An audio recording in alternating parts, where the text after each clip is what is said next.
Tolosan gaude eta hemen ikusi dezakezue udalak Oria ibaia gure zaborretatik babesteko jarritako babes neurriak, saretxoak,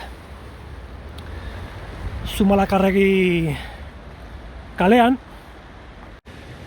Berazubiko zubian,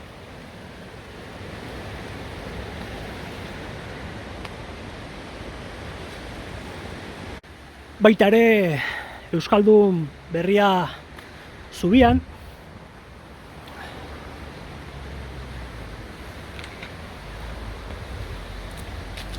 eta amaitzeko Araba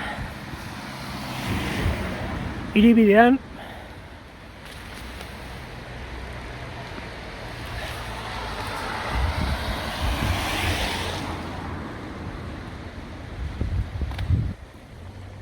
txalogarria.